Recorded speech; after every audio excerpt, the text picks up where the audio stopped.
I look so terrible. I am not even putting my face on camera today. Hmm.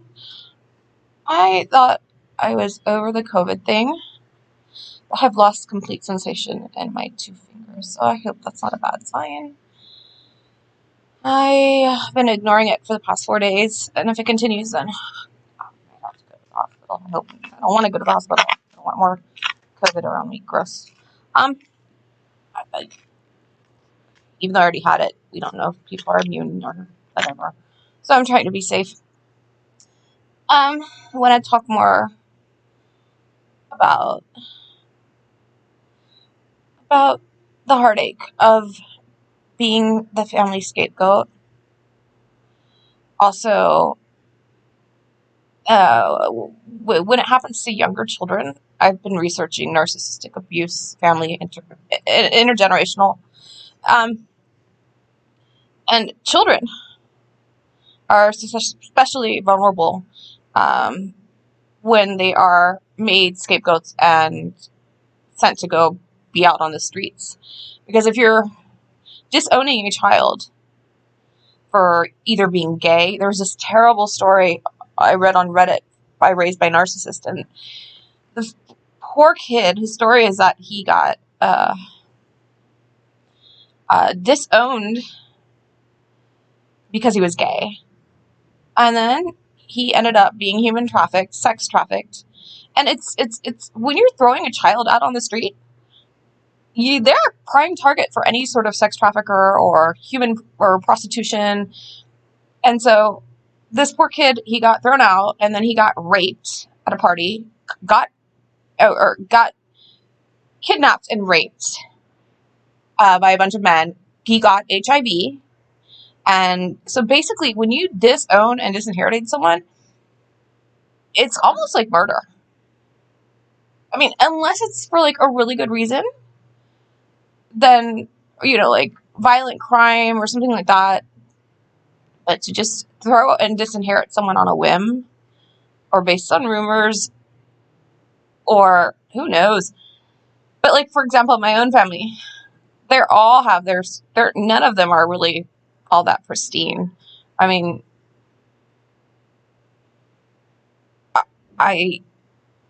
so for example, my mom has now given everything away and she was, and they say narcissists, you're definitely never going to inherit anything from them. They want to stick it to you from the grave. So I was lucky that when I went down there, I was already prepared and know I wasn't going to get anything from my mom. But and then I'm glad because I saw that she had wrote all of her bank, all of my mom's stuff is going to my aunt. And these people, my own grandmother, that's the scariest part of it, because I always thought my grandmother was just the sweetest lady. And I realized when I went down there, she was in on it. She was the one ignoring me as well.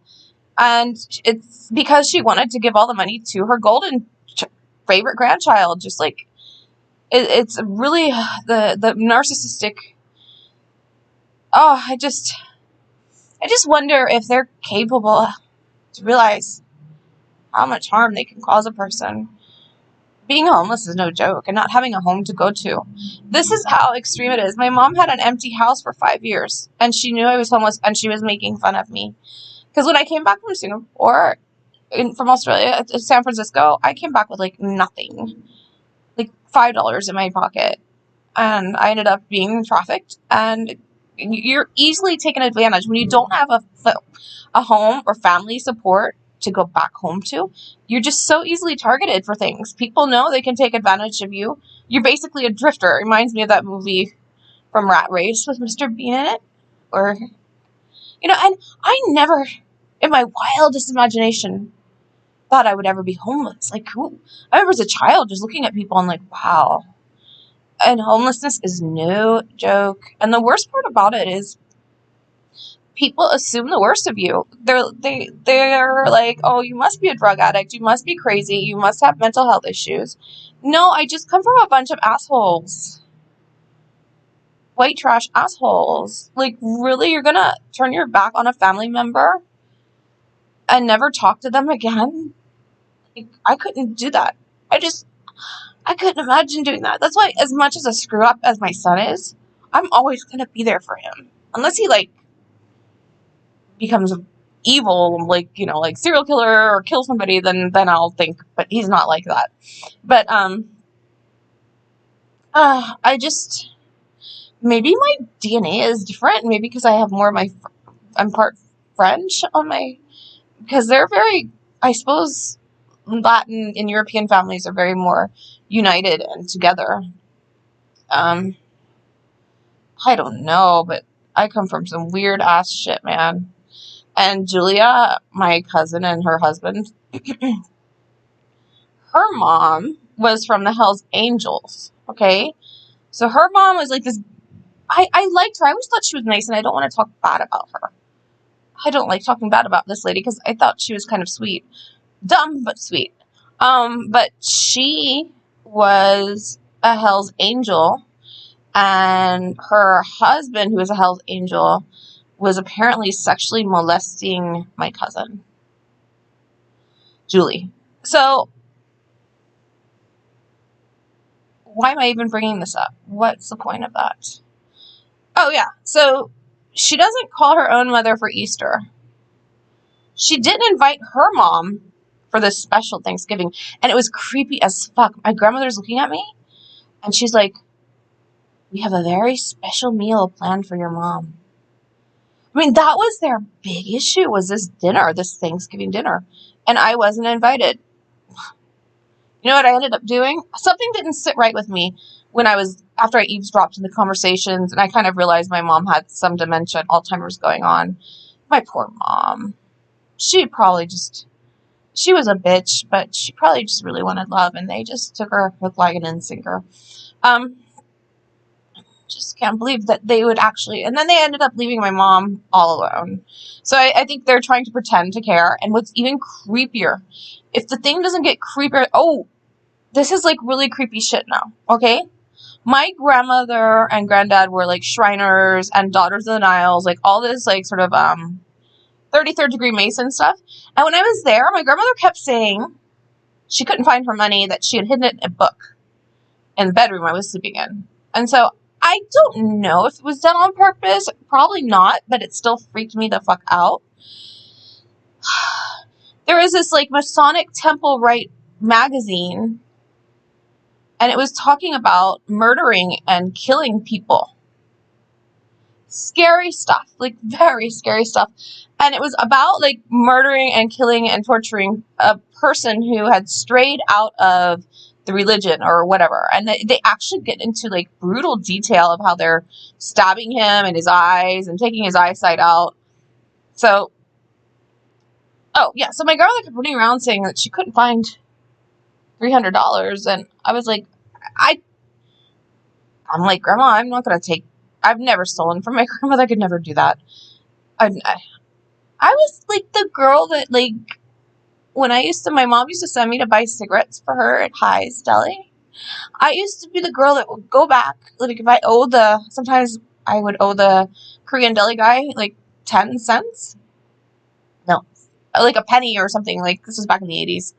I would actually walk back home 20 minutes, and then walk back to bring him his 2 pennies. I find purses and wallets and I return them. I'll do whatever it takes to return it to the people. Yeah. So, so she's running around, and then she couldn't find the $300 she had hidden in this book, and the book on top of the desk in the room where I was staying had all that crap about killing, and just, it was really terrible stuff to read. So, yeah, my own grandmother was in on this. And I also wonder, are these people like sort of apart from the pedophilia and the incestuous relationships, or is there some sort of sadistic pleasure in the whole gang mentality? Are they sadists when they come together, the narcissistic family unit and the flying monkeys, when they come together to bully and ostracize one person and make them the scapegoat? There's something like almost like gang mentality about it. Like almost like something really disgusting and is off about it. That's why I think these people are so off. And what's even more disgusting and sick, okay, so here I am coming to be with my mom, and so I went, even without money, even to this day, I would love to go be with my mom and cook for her, and I would love to give her back, like care for her like she cared for me when I was a baby. But that's never going to happen because these people did everything in their power to separate us and brainwash her and shit for the money. I'm really pissed off at them. But what was I saying? Oh, I was saying something. Sorry, I've lost my breath a little. What was I thinking? I'm going to have to actually hit pause. Oh, yeah. So, narcissistic abusers. Anyway. It's murder. It's a form of murder. It's a form of torture. I wonder if my mom was just so angry at me for being born. Like, she didn't abort me. And she just resented me and wanted to. This was when she got the money. It was her way to, like, say, fuck you, Michelle. You're not coming back. We don't love you. We don't love you. Like, that's what she says this day. Nobody wants you here. Nobody wants you here. The sad thing is, they've left her and nobody really wanted her after they got her all the money. Anyway, I still miss my mom. I still miss my sister. And I still miss my grandmother, even though I realize they're all just not really nice people. Just to have that hole in your heart. And they say, I ended up homeless because I ended up escaping. It's happened to me 3 or 4 times in the past 4 or 5 years because I didn't know how to adapt to not having a home or family or support unit so quickly in life. And it happened at the worst time. And I remember, like, the first time I ended up homeless was because, not kidding, I was working in San Francisco for an actual doctor. This guy was an actual doctor. And he was prescribing my anti-anxiety medication. And he had a massage place right next door to his office. And this guy's featured in Men's Health and stuff. And they were so incredibly abusive towards me. Like, extreme. We're talking, like, he was Vietnamese and his wife was this Mexican lady. And they were so abusive to me. And I had to quit. I was like, I can't take this anymore. This is becoming almost... And so my last... And so I quit through text. But I had to go back to him the next month to get my medication. And he told me point blank, he says, if you don't continue working for us, we're going to blacklist you.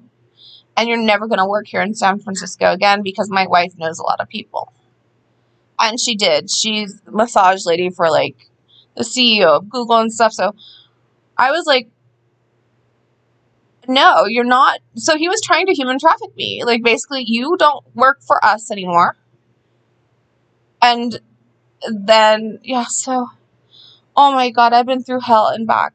You should, like, being homeless in San Francisco was the scariest thing.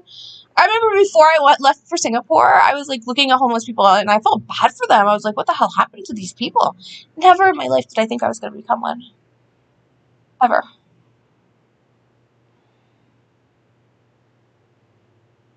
Anyway, so that's that.